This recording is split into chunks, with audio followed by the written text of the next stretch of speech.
It's Motorcycle Safety Awareness Month, and we have none other than Daniel Tolomei, better known as Dan the Fireman, whose educational videos get 10 million views a month, which is a lot of safety education. Um, Daniel, how are you? Thank you for joining. I'm I'm doing great.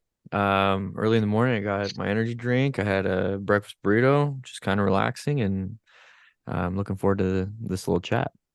It's a breakfast of champions. I love it. So one thing I wanted to ask you about, I was watching some of your videos recently, and I have to say I agree with some of your commenters that sometimes I watch your videos like purely for entertainment, and I wind up hmm learning something by accident. Um, is that on purpose? Yeah, that was actually by design. A while back, I mentioned it at the beginning, and I kind of just stopped mentioning it. But as a firefighter, I used to watch, and it wasn't for entertainment because now it's going to sound kind of bad, but I used to watch firefighter close calls and bad things, and that was its own website. It was mainly for education, but I'd watch it and be like, oh wow, that's very interesting. It kind of like had this emotional reaction to it because I was a firefighter at the time, and people like falling through roofs, a fire truck flipping over because they went too fast in a curve because they got excited because of the fire, just all that stuff. And it was very educational. It's like, oh, if they just slowed down, or oh, if they had, better ladder operations or roof operations or whatever. So I learned secondary to kind of killing time at the station after 5 p.m. And so I was like, you know what? I've seen some Moto Madness stuff. I've seen some crash compilations, and I decided, you know what, maybe if I just add in that extra, that little educational aspect, then people will see the crashes and close calls for the fun part, or just at least the adrenaline rush, and then all of a sudden it's like, huh, that's interesting. I guess if I don't do this, I don't crash. Okay.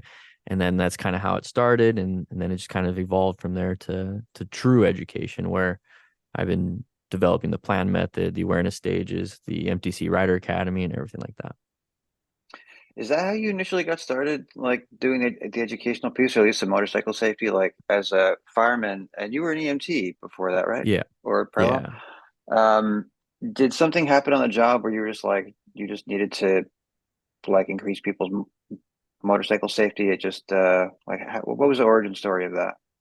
Yeah, so I've always liked pursuing interests. So before motorcycling, it was powerlifting, and then before that it was like or during that was obstacle course racing, like Spartan races. So I would produce content around that, and I found out that I really liked making videos. I think at the end, if I can bring the foundation and show you the foundation of all of it, is I just enjoy being creative with videos and design and just media for the most part. And so when it came to the motorcycle part, in the personal life, I got a motorcycle November 2011, and I've seen crashes beforehand and everything, but I was really enjoying it. And I was like, I'm going to start making video content around what I'm currently doing. Like I said, I made content around powerlifting, Spartan races, and all that other stuff. And now I'm into motorcycles. And I say this, and I actually had this question yesterday during the Distinguished Gentleman's Ride. Um, why did I start doing it? It's like, well, whenever you're going out to buy like let's say a truck, a certain model, and you're researching it, you're looking for it, but then all of a sudden you start seeing it all over the road. You just start seeing it there. It's like, hey, there's there. It's like it's the same truck. Seems like there's more on the road now that I've been looking. Well, I started riding motorcycles, and all of a sudden I started paying more attention to the actual motorcycle crashes that I've been going on because they were so many of them that I just never thought about it. And I started seeing specific injuries, like injuries to the face because they're not wearing a full face helmet, back of the skull because they weren't even wearing a helmet. A lot of road rash and how painful it was. It's going to get kind of graphic, but more of I had a woman crash, passenger crash, just road rash on her legs, uh, and she couldn't stand, and she was in so much pain she was vomiting. So just like little things like that, where I was like, oh my gosh, feel like if I just share some of the personal protective equipment information I have, some of the road strategy I have from firefighting, maybe that's a good little segue into like what I'm currently doing with just for fun. And so I just started posting content around it, and it just kind of resonated. But the main reason why I did it was just because I wanted to serve my public, serve the community again through personal, not just my job. It's great. I mean, obviously, it's doing the thing I think you wanted to do. Um, even sneakily when people are watching Yeah. for fail videos, basically, and all of a sudden, like, oh my God, like what a great, and all of a sudden you break it down with like drawn arrows and stuff. Like, I mean, it's it's really easy to digest, which I think makes it super valuable. Yeah, Um, the gamification of education is something that I've been really focused on, and as a kid, that's what really got me. You know, those typing games when you're playing video, or like the video game typing games.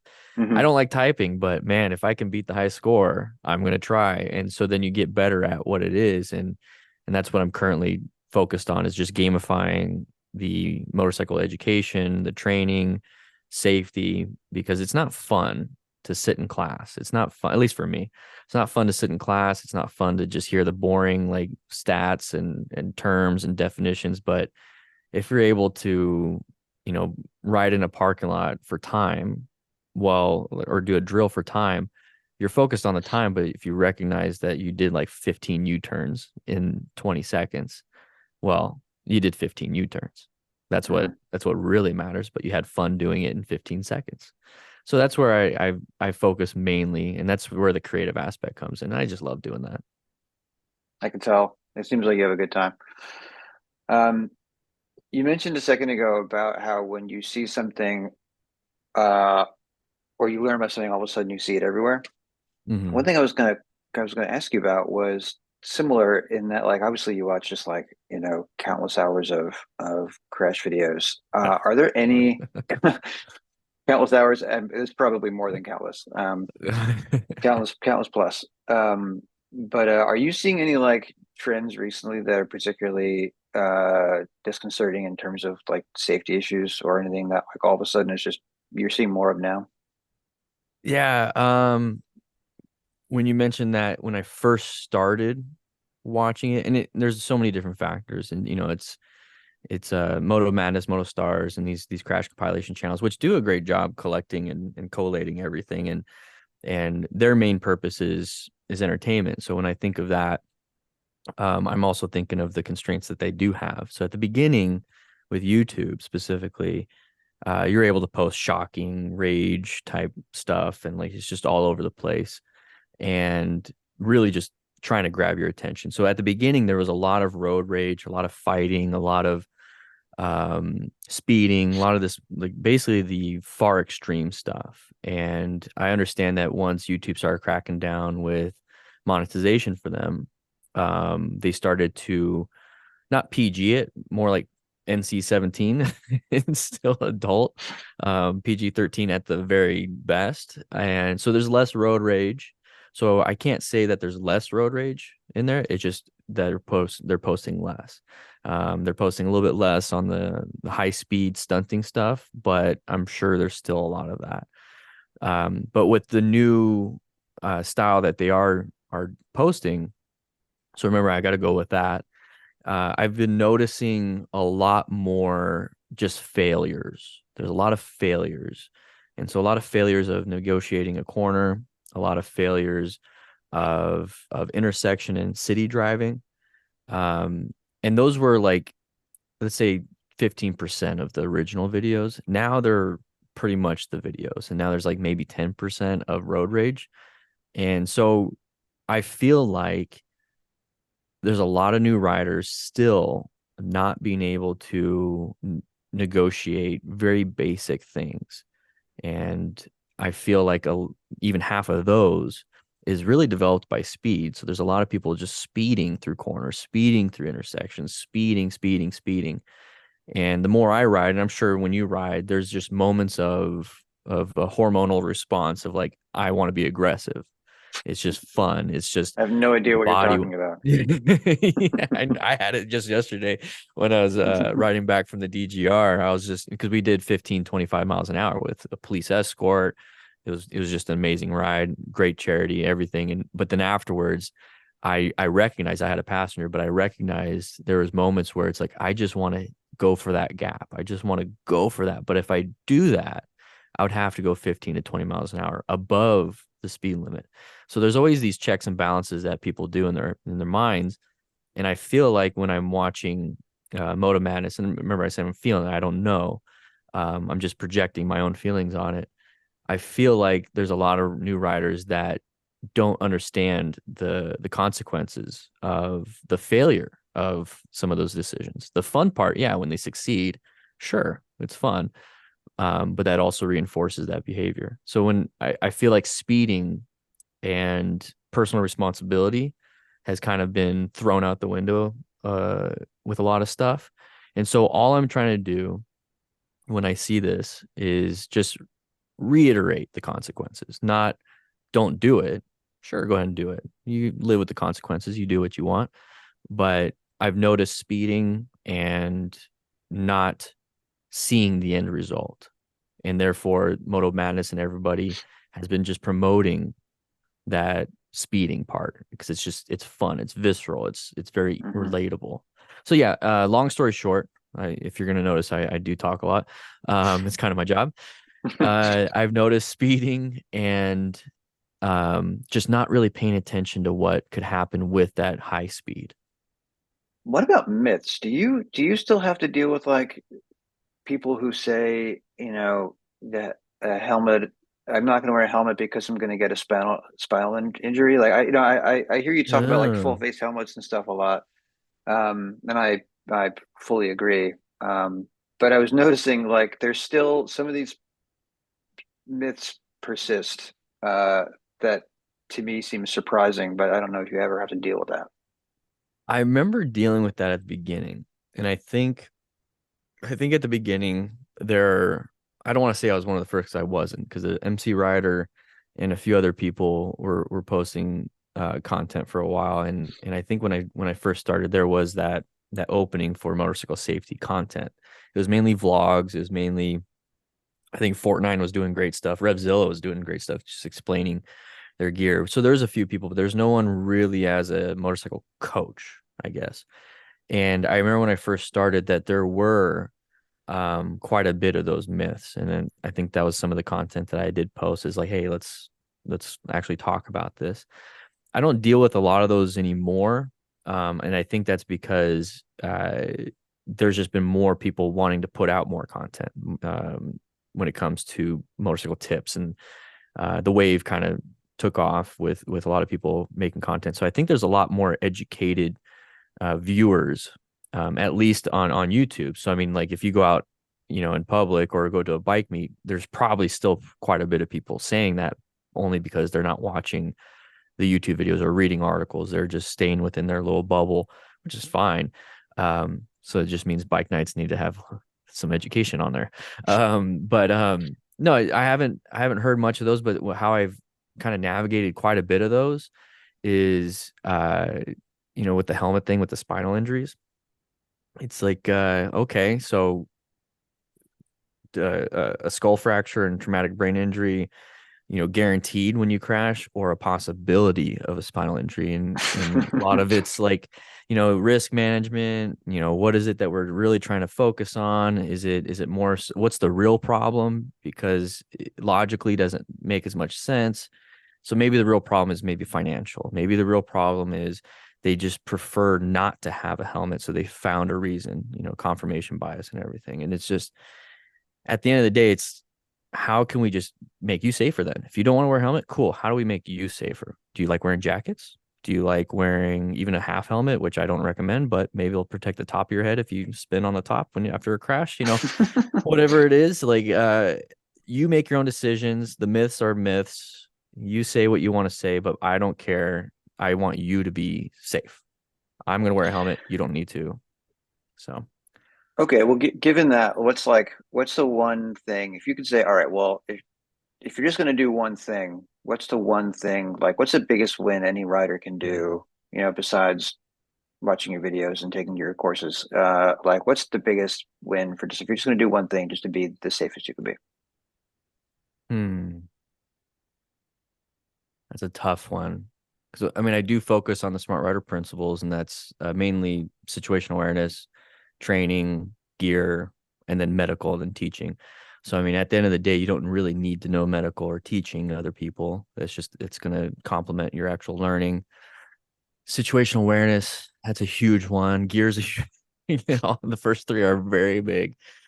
The one thing, um, if they're already going to be riding, I like to give it context. If they're already going to be riding, they're out there on the bikes already, and let's just say they're completely naked and they have a bicycle or a motorcycle, right?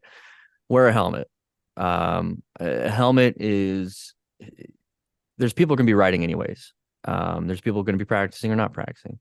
At the end of the day, if you have a helmet and if you do crash, I'm hoping it's just road rash and your helmet is scraped up, because that I feel like a lot of people need to have an experience where it was a close call for them to finally realize, you know what, my face would have been ripped off, my head would have been destroyed, I would be dead. And then that's that transformative thing. It's a little crucible of an event where you have to go through a tough time and survive to really understand. And I liken that, and I talk a lot, but I liken that to, I mean, I live in Arizona, Southern Arizona for the last 35, almost 36 years now. And Yuma, Arizona is for 30, sunny, like 360 days of sun a year. And then out in Tucson, and I didn't like wearing sunscreen. Never did. Last year I was diagnosed with squamous cell carcinoma, skin cancer. And so that was my crucible to make sure to wear, because I want to be tan, right? I'm like pasty underneath my shirt, but my arms and legs are tan because I wear shorts and shirts or a short sleeve. So that was my crucible to wear long sleeves, wear a hat with a cover in the back, to wear pants, even during the summertime. And if I don't want to do that, sunscreen. So for me, that was my version of I crashed with only a helmet and I have some road rash here and there, but now I'm going to wear full gear. I was able to survive that because I found it early. I'm hoping somebody, when they're riding and they're like, I don't want to wear nothing, I don't care, I'm doing this and this. If they do crash, I hope they don't. I hope they never have a crash. I hope they live to keep telling people that they don't need to wear gear. But if they do, please wear a helmet. And then if you do crash and you see how badly that helmet was damaged and your skin and everything was damaged, I'm hoping that's going to force them themselves to get full gear, to take a class, to focus on the smart rider principles, to take my courses, MSF, TOEFL, whatever, and just really jumpstart their journey.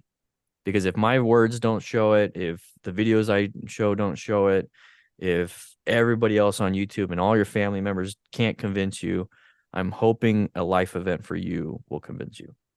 And you won't survive if you don't have a helmet. Mhm. I think you're probably right. Unfortunately, you've got to like fly a little close to the sun. You're like you feel the burn a little bit. You're like, Yep. maybe just roll back just a little bit on the throttle. Yeah. Yeah. Is there anything in particular that you're excited about coming up that you want people to know about or subscribe to? Yeah. There's a lot of stuff going on. So but if I could boil Bring that it. down, Do it. like I said, I talk all the time. I do like 2, 3, 4, 5 hour live streams of just nonstop talking. Which I'm trying to boil that down too, which is where I'm kind of leading, is I'm boiling down these very long-winded, very, very educational but repetitious stuff, and over 2,600 videos I believe I've done in the past since 2015 at least. I've kind of boiled it down, distilled it into my training courses. Last year I launched the MTC Rider Academy. I've established the motorcycle training concepts in 2020, and my main goal is to create a comprehensive online academy to start, so that anybody can take it all over the world. I recognize that there's some people that can't take an MSF rider course because they're 3 hours away. It's an over weekend thing, so they got to do hotels. It's not feasible. So what I've done is, through these crashes and through my education as an MSF rider coach, as an EMT firefighter, I've been constantly getting continuing education. I've developed a course, Basic Smart Rider, It's launching now. Unit 1, 2, and 3 just launched. Unit 4 is coming out, 5, 6, and 7. So there's a lot of stuff involved there. And it's all based on smart rider principles. And so you're going to learn how to seek and recognize and understand hazardous situations. So a lot of situation awareness, your fundamental skills. So you're going to understand how to actually ride a motorcycle from start to finish. You have a gear section, so you understand what kind of gear, which Rumblist, very good. We got some gear there. And then, yeah, so you got the medical training. And then I'm hoping that people will understand that the value of all of that is very important to their friends and family and loved ones. So hopefully they can teach a mentor. So I've been distilling Dan and the Fireman, pushing everything into motorcycle training concepts in the MTC Rider Academy. And my hope, my goal is by this time next year that Dan the Fireman can retire. And so Dan the Fireman himself, the character, because it's really a character. I'm Daniel Tolomei, but Dan the Fireman, the character, since I'm not a firefighter anymore, can just finally retire, go out to pasture. Not that way, not like Old Yeller, but just I just I just dated myself. So he can go that way, but then I can start hiring instructors. I can actually start going to bike nights or facilities and hosting seminars and webinars and really just kind of showcasing what the plan method is, the awareness stages are, how to rescue somebody that has crashed. So if something does happen, you know what to do so we can stop the preventable loss of life. And then hopefully, gather a community around that is focused on mentoring the next generation. There's a lot of knowledge that a lot of us have gained, and it's very fulfilling to be able to share that knowledge with somebody else and see them succeed. So I feel like that's something that I want to do. It is something I want to do. I made the final decision actually this last weekend, that this is what I'm going to do. And so, yeah, Wow. long-winded story, MTC Rider Academy. It's our online academy. That's where everything's going right now. And in the future, I'm hoping to actually open up my own facilities. It's amazing. So, I mean, look, I know, me and everyone else who's ever watched your videos and the, the, um, the hundreds of thousands of people who subscribe to your social channels can all agree that like we're all getting better at this, and I think like really no one's doing what you're doing, and honestly, just thank you so much. I think like you're providing a lot of Thank value you. for people who otherwise wouldn't get it, and I think we were talking earlier about trying to you know um do something for the motorcycle community, like I'm trying to do, and obviously I'd like you're trying to do. And I think like it really speaks to, if you look at the data, how there's more people riding motorcycles today than ever before, and that number is only supposed to get bigger. Hmm. So I think like what you're doing now and the level of like archiving and setting those people up for success, I mean, it's definitely going to help them out and pay off, and just keep everyone safer and riding for longer, which is that's the goal, right? Yeah, I mean Yeah. that's definitely a goal. You definitely don't want to end your riding career having a life-altering injury where you have family members having to take care of you now. I mean, that's not a good return on your time and their time. Hmm. So No. yeah, I appreciate the kind words. Thank you very much. That's I feel like as a firefighter, as it's just translated to this where I feel like I'm serving my community and I get joy out of that. And if I can keep doing that myself, um, then I'm going to keep doing it. Great. Well, people can find you at Dan the Fireman on Instagram, Facebook, YouTube, basically everywhere. Thank you. Thank you for Yeah. taking this time and for, for doing what you do, which, for everyone who's ever watched your videos with clenched teeth or like through your fingers like this, fun to watch, but also really, really informative. Awesome. Thank you for the time. I appreciate it.